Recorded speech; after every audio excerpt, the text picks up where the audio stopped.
अस्सलाम वालेकुम रहमतुल्लाहि व बरकातुहू। ईरान तन्हा हो चुका है और पूरी दुनिया उसके खिलाफ हो चुकी है। अमेरिका, यूरोपियन यूनियन और दुनिया के तमाम देशों का ईरान पर दबाव बढ़ता जा रहा है कि वो अपने न्यूक्लियर प्रोग्राम का हिसाब दे, उसके बारे में अमेरिका के साथ डायरेक्ट बातचीत करे। जो इजाफा शुदा यूरेनियम है 400 किलोग्राम, वो कहाँ गया, उसे मुकम्मल तौर पर इंटरनेशनल एटॉमिक एनर्जी एजेंसी के हवाले कर दिया जाए। और ईरान ने वाज़े लफ्ज़ों में दो टोक अंदाज में जवाब दे दिया, तुम सब इकट्ठे हो जाओ, जितनी पाबंदियां लगानी हैं लगा लो, हम पर हमला करना है दोबारा हमले की शुरुआत कर दो। लेकिन अब ईरान किसी के साथ बातचीत नहीं करेगा। ईरान अपने न्यूक्लियर प्रोग्राम से पीछे नहीं हटेगा और न ही ईरान किसी को जवाब देगा। और ये बातें अब तक ईरान के फॉरेन मिनिस्टर की तरफ से कही जा रही थी, या ईरान के सदर ने कई मरतबा इशारों में कहा, ईरान के पॉलिटिशियन की तरफ से इस तरह का बयान सामने आ रहा था। लेकिन अब ईरान के सुप्रीम लीडर अल्लामा आयतुल्लाह खामनई ने खुद ही वाज़े लफ्ज़ों में कह दिया है। ईरान के सुप्रीम लीडर अल्लामा आयतुल्लाह खामनई की रिकॉर्डेड स्पीच वहाँ के टेलीविज़न चैनलों पर नशर की गई और उसमें उन्होंने वाज़े लफ्ज़ों में कहा कि अमेरिका के साथ बातचीत का, मुज़ाकरात का अब कोई फ़ायदा नहीं है। ईरान अपने न्यूक्लियर प्रोग्राम को जारी रखेगा, दुनिया के दबाव के सामने ईरान नहीं झुकेगा। ईरान ने पहले भी इस तरह की ताकतों का मुकाबला किया है और आगे भी ईरान इस तरह का मुकाबला करने की सलाहियत रखता है। पूरा मामला क्या है उसको आप ज़रा समझिए। ईरान पर यूरोपियन यूनियन का और अमेरिका का दबाव है कि ईरान अपने न्यूक्लियर प्रोग्राम को यहीं पर तर्क कर दे, इस सिलसिला को आगे न बढ़ाए। उसके अलावा ईरान पर दूसरा दबाव यह बनाया जा रहा है कि जो इंटरनेशनल एटॉमिक एनर्जी एजेंसी है यानी IAEA, उसके साथ ईरान बराह रास्त बातचीत करे, उसको ईरान अपने मुकम्मल प्रोग्राम की अपडेट दे कि उसका न्यूक्लियर प्रोग्राम कहां तक पहुंचा, नहीं पहुंचा। इसके अलावा ईरान ने जो पिछले दिनों में दावा किया कि उसके पास 400 किलोग्राम जो यूरेनियम इजाफा शुदा है तो उसका महफूज है और अमेरिका के हमले में, इसराइल के हमले में तबाह नहीं हो सका, तो अब ईरान से मांगा जा रहा है कि ईरान उसे अमेरिका के हवाले कर दे या IAEA के हवाले कर दे और उसका हिसाब दे, बताए वो कहाँ ईरान ने छुपा कर रखा है। और ईरान कह रहा है हम अब किसी को हिसाब देने वाले नहीं हैं, किसी से डरने वाले नहीं हैं। और इसलिए पिछले दिनों एक रिपोर्ट में मैंने बताया था कि अब 3 चीज़ों में से कुछ भी ईरान के साथ हो सकता है। या तो इसराइल ईरान पर हमला कर दे और ईरान दोबारा इसराइल के साथ जंग में जा सकता है, और इस मर्तबा अगर हमला हुआ इसराइल का तो यह हमला सिर्फ इसराइल नहीं करेगा, न सिर्फ अमेरिका होगा, बल्कि इस मर्तबा नेटो फौज के साथ अमेरिका और इसराइल ईरान पर हमला करेगा। दूसरा ऑप्शन ये मौजूद है कि ईरान बाज़ाब्ता बातचीत करे और जैसे ही ईरान बातचीत करेगा डायलॉग का सिलसिला शुरू होगा। और बातचीत करने का मतलब यह है कि ईरान अपने न्यूक्लियर प्रोग्राम से पीछे हट जाएगा, तो फिर ईरान पर हमला नहीं होगा, न ईरान पर कोई पाबंदी लग सकती है। या तीसरा ऑप्शन ये बचता है कि फिर ईरान अगर बातचीत नहीं करता है, मुज़ाकरात के दुनिया में वो कदम नहीं रखता है, तो यूरोपियन यूनियन की तरफ से, अक़वाम मुत्तहिदा की तरफ से ईरान पर नई पाबंदियां लगाई जाएगी। और नई पाबंदियां ईरान पर लगने का मतलब यह है कि ईरान की इकोनॉमी का नुकसान होगा, ईरान की मईशत का नुकसान होगा, ईरान के साथ दुनिया के कई देशों की जो तिजारत है वो तिजारती सरगर्मियाँ रुक जाएगी। दुनिया के कई ममालिक ईरान के साथ तेल की खरीदो फरोख्त बंद कर देंगे, ईरान जाने वाली कई सारी एयरलाइंस की जो सर्विसेज है वो सस्पेंड हो जाएगी, ईरान की जो करेंसी है उसकी वैल्यू और ज़्यादा डाउन हो जाएगी। अभी ईरान की करेंसी का वैल्यू ये समझिए कि $1 10 लाख ईरानी रियाल के बराबर होता है, यानी एक तरफ $1 और दूसरी तरफ 10 लाख ईरानी रियाल बराबर है। तो इसमें और गिरावट आएगी। लेकिन इन सब के बावजूद ईरान ने अपना मैसेज दे दिया है, अपना पैगाम बता दिया, और ईरान ने कहा कि वो झुकेगा नहीं, ना तो यूरोपियन यूनियन के सामने न ही अमेरिका के सामने। इधर ईरान के फॉरेन मिनिस्टर अब्बास इराक्ची इन दिनों न्यूयॉर्क में मौजूद हैं और उनकी मुलाकात हुई है फ्रांस के सदर से भी उनकी मुलाकात हुई है, जर्मनी के फॉरेन मिनिस्टर से भी और भी कई मुल्कों के लीडर से उनकी मुलाकात हुई है, बातचीत हुई है और हर मीटिंग के बाद कोई भी अहम अपडेट सामने नहीं आ सकी। जो खबर सामने आई उसमें यही कहा गया कि ये बातचीत किसी नतीजे तक नहीं पहुंची है, मुज़ाकरात नतीजा खेज नहीं रहा, यानी ईरान अपने मिशन को जारी रखेगा। सुप्रीम लीडर का भी ऐलान हो चुका है। और उधर यूरोपियन यूनियन के जो ममालिक है वो पाबंदियां लगाने की तैयारी कर रहे हैं।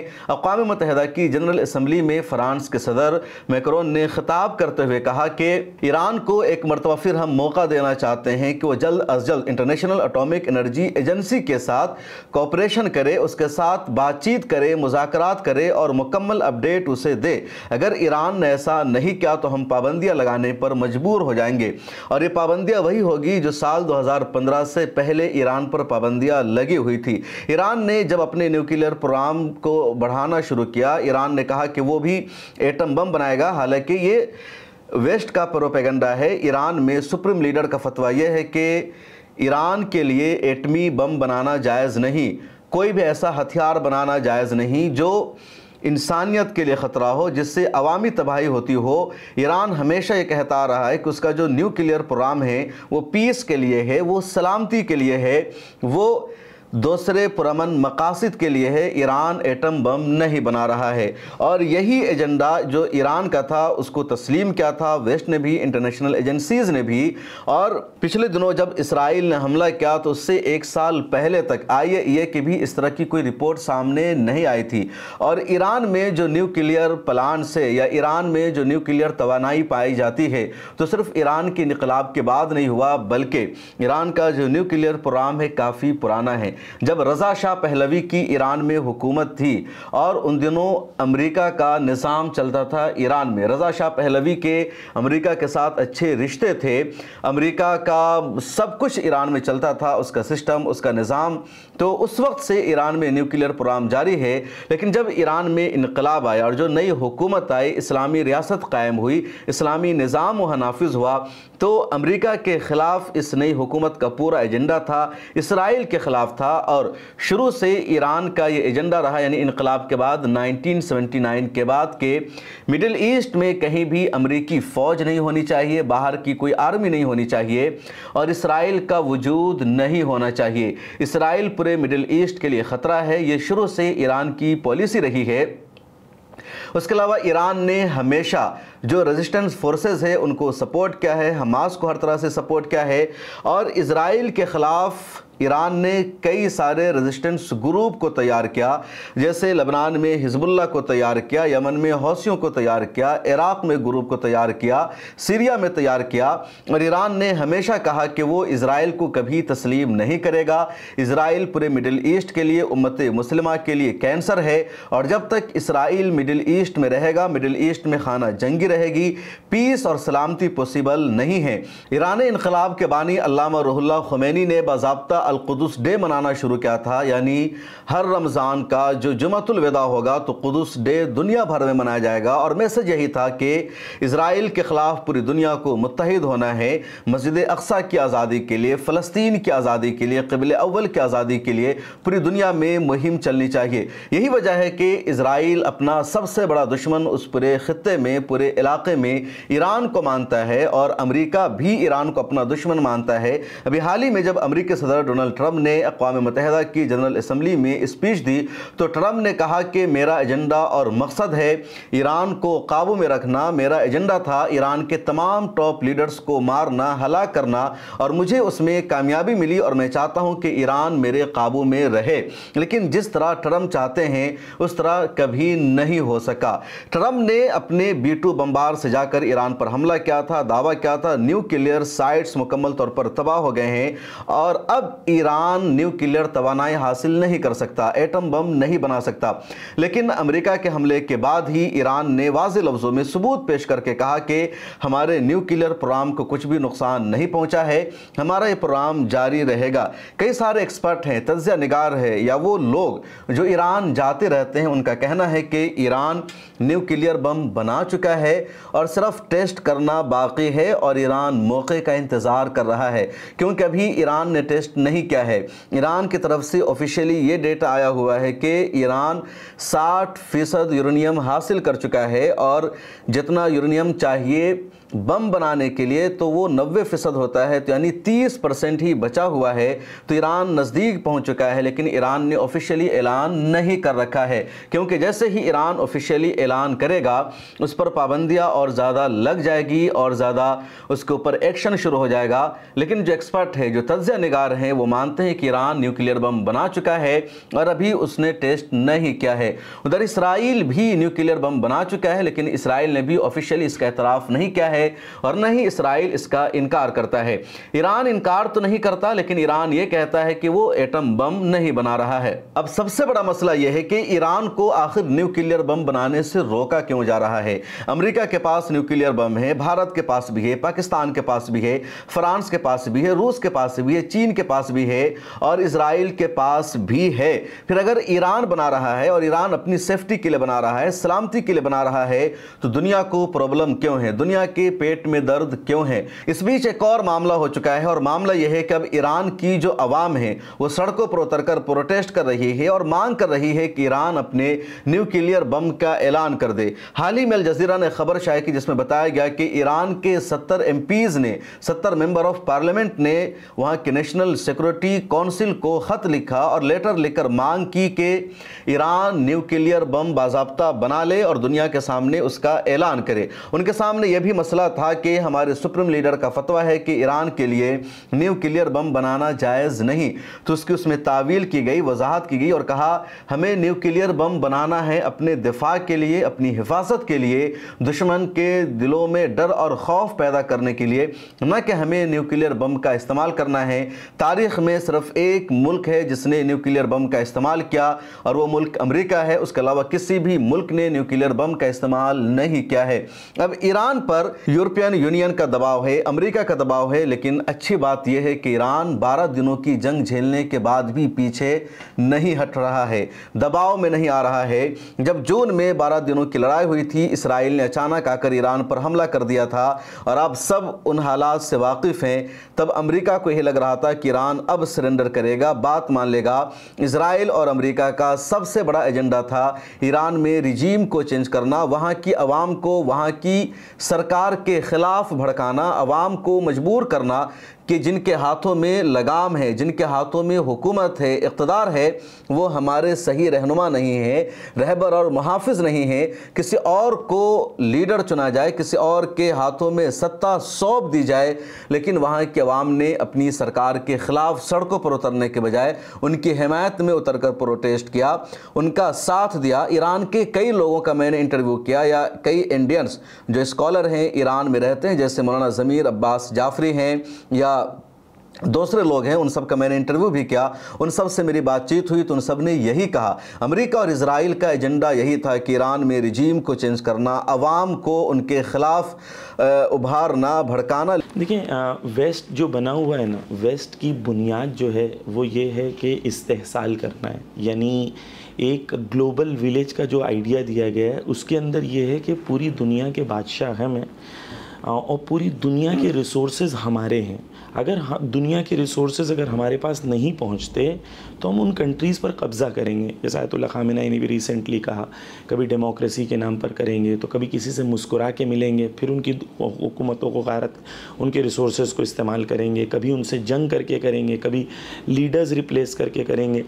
تو ویسٹرن آئیڈیالوجی کا بیس یہ ہے کہ ہم دنیا کے بادشاہ ہیں۔ اسرائیل کے جہاز ایران کے آسمانوں پر گردش کر رہے تھے، ان کے فائٹر پلین نے ایران کے آسمانوں پر قبضہ کر رکھا تھا، وہ بم برسا رہے تھے، وہ لگاتار لوکیشن کو تلاش رہے تھے، ہٹ کر رہے تھے، اور ایرانی عوام بغیر ڈر کے، بغیر خوف کے سڑکوں پر اتر چکی تھی، وہ نعرے لگا رہی تھی، یا حیدر حیدر، خیبر خیبر۔ اسی طرح وہ لوگ اپنے سپریم لیڈر کا ساتھ دے رہے تھے، اپنی حکومت کا ساتھ دے رہے تھے، اور میسج تھا کہ ایرانی ईरानी अवाम अपने लीडर के साथ है, ईरान और इजराइल के साथ नहीं है। 12 दिनों की जंग होती रही और ईरान ने अपनी मिसाइल की टेक्नोलॉजी से जिस तरह जवाब दिया, इजराइल को अंदाज़ा नहीं था। इजराइल का पूरा अंदाज़ा गलत साबित हुआ। इजराइल की खुफिया एजेंसियों की जो रिपोर्ट थी वो सारी रिपोर्ट साबित हुई। हालांकि इजराइल ने पूरी तैयारी कर रखी थी।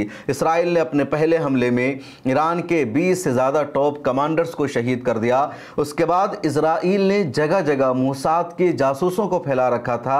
ईरान के हर शोबे में मोसाद की इंटेलिजेंस सरगर्म थी और हर जगह से ईरान को टारगेट किया गया।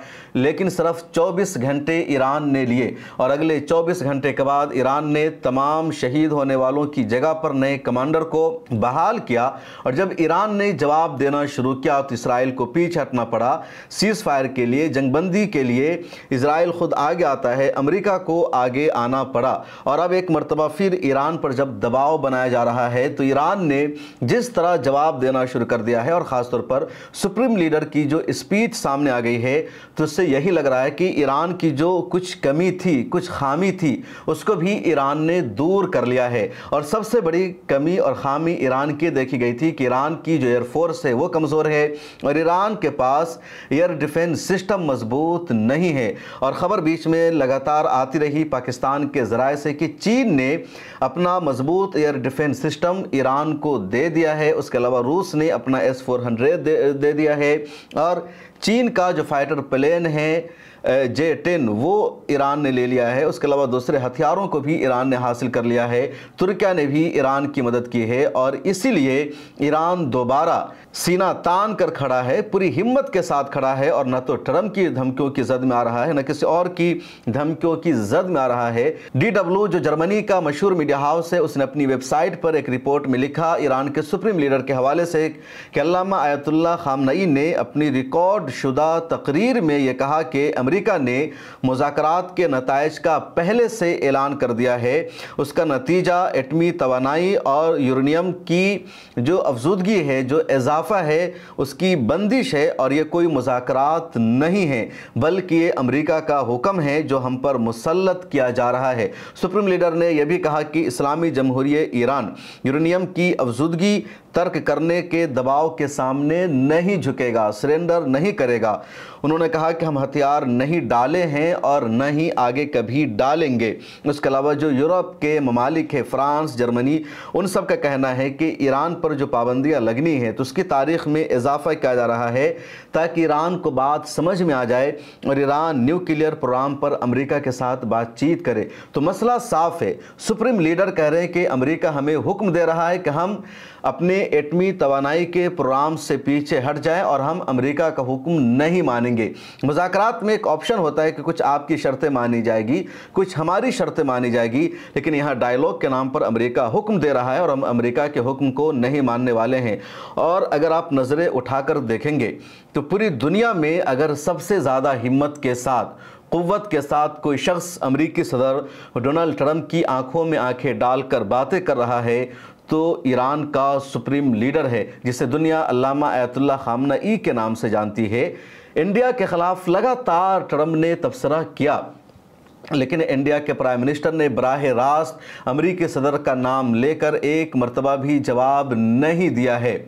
लेकिन सुप्रीम लीडर लगातार ट्रंप का नाम लेकर उसे जवाब देते हैं और कहते हैं तुम सुपर पावर नहीं हो, तुम सुप्रीम नहीं हो, सुपर पावर हमारा खुदा है, हमारा अल्लाह है। और यही वजह है कि ईरान पर हमला करना किसी के लिए आसान नहीं होता है। अभी देखिए कतर पर हमला हुआ और 9 सितंबर को कतर पर इसराइल ने हमला किया और आज तारीख़ है 26 सितंबर, यानी 15 दिनों से ज़्यादा का वक्त गुजर चुका है और अभी तक कतर इसराइल के ख़िलाफ़ जवाबी हमला नहीं कर सका, इसराइल को जवाब नहीं दे सका, इसराइल को सबक नहीं सिखा सका। लेकिन जब ईरान पर हमला किया था इसराइल ने तो अगले 24 घंटे में ही ईरान ने इसराइल पर हमला शुरू कर दिया और 12 दिनों तक जंग चलती रही। अमेरिका ने हमला किया तो अमेरिका पर भी ईरान ने हमला कर दिया। अगले 2 दिनों में ज़्यादा इंतज़ार नहीं किया। ईरान ने सब इसीलिए किया क्योंकि ईरान के पास जो कुछ है, अपना हथियार है, अपनी टेक्नोलॉजी है, अपना मिसाइल सिस्टम है, दूसरों के हथियारों पर उसका भरोसा नहीं है। कतर एक छोटा सा मुल्क है और उसका डिफेंस का जो बजट है सालाना 20 अरब डॉलर से ज़्यादा का है, और ईरान का सालाना डिफेंस का बजट सिर्फ 7 अरब डॉलर का है। कतर में अमेरिका के बड़े बड़े फाइटर प्लेन खड़े हुए हैं, अमेरिका का सबसे बड़ा फौजी अड्डा मौजूद है, अमेरिका की आर्मी है। कतर के पास दुनिया का शानदार एयर डिफेंस सिस्टम है, F-35 वहाँ है, F-15 है, लेकिन इसके बावजूद कतर इसराइल को जवाब नहीं दे सका। और ईरान ने अगले 24 घंटे में जवाब दिया था, क्योंकि ईरान को अपनी ताकत पर भरोसा है, अपने बाजुओं पर भरोसा है, और यही किसी मुल्क की सबसे बड़ी ताकत होती है। अब देखना यह है कि क्या दोबारा ईरान पर इसराइल हमला करेगा या फिर यूरोपियन यूनियन की तरफ से पाबंदी लगाई जाएगी, दुनिया को एक नई जंग में नहीं ढकेला जाएगा। यहाँ पर बात भी जानना ज़रूरी है कि बहुत सारे लोग सऊदी अरब और पाकिस्तान के माहिदा को ईरान के ख़िलाफ़ बता रहे हैं। दरअसल इन दिनों मिडिल ईस्ट के जितने ममालिक हैं उन सब का अमेरिका से भरोसा टूट चुका है, उनको अमेरिका पर अब एतबार नहीं रहा, और इसलिए सऊदी अरब ने भी पाकिस्तान के साथ डिफेंस डील किया है, डिफेंस पैक्ट हुआ है, ताकि वो अमेरिका के हमलों से, इसराइल के हमलों से महफूज रहे। पिछले दिनों जब इस पर मैंने वीडियो बनाई थी तो बहुत सारे लोगों ने कमेंट्स में आकर लिखा कि आप गलत तज्जिया कर रहे हैं। दरअसल सऊदी अरब ने पाकिस्तान के साथ डिफेंस पैक्ट किया है यमन से लड़ने के लिए या ईरान से लड़ने के लिए। ये झूठा प्रोपेगेंडा है, सऊदी अरब को, पाकिस्तान को बदनाम करने की कोशिश है, और इसराइल के एजेंडों की तरफ से इस तरह की बातें फैलाई जा रही है। सच्चाई यही है, हकीकत यही है कि इसराइल को एक कैंसर के तौर पर, एक ख़तरा के तौर पर अब तमाम ममालिक ने महसूस कर लिया है, इसका इदराक कर लिया है, और ये सब हुआ इसराइल का कतर पर हमला हो जाने के बाद। अब तक सऊदी अरब को, कुवैत को या कतर को यही लग रहा था कि इजराइल ईरान पर हमला कर सकता है, लेकिन उसके अलावा किसी और देश को वो टारगेट नहीं कर सकता है। लेकिन जब कतर पर हमला हुआ तो सऊदी अरब को अच्छी तरह एहसास हो गया कि इजराइल किसी भी हद तक जा सकता है, वो किसी पर भी हमला कर सकता है, और सऊदी अरब इजराइल पर लगाम लगाने की सलाहियत नहीं रख सकता है, उसको रोक नहीं सकता है, और अमेरिका इसराइल पर लगाम लगाने की सलाहियत नहीं रखता है, अमेरिका इसराइल को रोक नहीं सकता है। अगर अमेरिका के सामने 2 ऑप्शन होगा कि उसे इसराइल को चुनना है या सऊदी अरब को चुनना है, तो सऊदी अरब से करोड़ों डॉलर लेने के बावजूद भी अमेरिका इसराइल को ही चुनेगा, न कि सऊदी अरब को चुनेगा। इसलिए सऊदी अरब ने पाकिस्तान के साथ ये डील की है। ईरान और सऊदी अरब के ताल्लुकात इन दोनों बहुत अच्छे हैं। यमन में जो हौसी है उनके साथ भी सऊदी अरब का माहिदा हो चुका है, और अब दोनों में से कोई भी एक दूसरे पर हमला नहीं कर रहा है। यमन के हौसियों का इसराइल पर जो मिसाइल अटैक होता है, तो मिसाइल अटैक या कह लीजिए जो मिसाइल जाता है इसराइल, वो सऊदी अरब के एयर स्पेस से गुजर कर जाता है। कई मरतबा बहर अहमर का इस्तेमाल होता है, लेकिन वो इलाका सऊदी अरब का होता है। सऊदी अरब चाहे तो इन मिसाइलों को रोक दे, उसको फ़िज़ा में ही मार गिराए, लेकिन सऊदी अरब उसको रोकने के लिए अपने एयर डिफेंस सिस्टम का इस्तेमाल नहीं करता। बीच में 1-2 मरतबा ज़रूर ऐसा हुआ जब सऊदी अरब का जो एयर डिफेंस सिस्टम है उसने यमन के हौसियों के मिसाइल को मार गिराया जो इसराइल जा रहा था, लेकिन ऐसा 1-2 मरतबा ही हुआ है पिछले 2 सालों में, वरना ऐसा अमूमन नहीं हुआ है। तो सऊदी अरब को अच्छी तरह अंदाज़ा है कि हमारा असल दुश्मन कौन है, हमें किससे लड़ाई करनी है और किसके ख़िलाफ़ अपनी ताकत को जमा करना है। इसलिए इस तरह का जो नैरेटिव है, इस तरह का जो एजेंडा है, सऊदी अरब को बदनाम करने की कोशिश है, और ये इंडिया के राइट विंग की तरफ से, मोसाद के एजेंडों की तरफ से इस तरह का झूठा प्रोपेगेंडा किया जा रहा है। क्योंकि पाकिस्तान और सऊदी अरब के बीच में डील हो जाने के बाद सबसे ज़्यादा कमज़ोर इसराइल हुआ है और सबसे ज़्यादा नुकसान अमेरिका का हुआ है। इस पर मैंने 1-2 वीडियो भी बनाई थी कि किस तरह अमेरिका का नुकसान हुआ है, उसे जाकर ज़रूर देखेगा। इस वीडियो में इतना ही, मुझे दीजिए इजाज़त। मिल्लत टाइम्स को सब्सक्राइब कर लीजिए, मंथली सब्सक्रिप्शन ले लीजिए, पब्लिक फेस को सब्सक्राइब कर लीजिए। अल्लाह हाफिज़।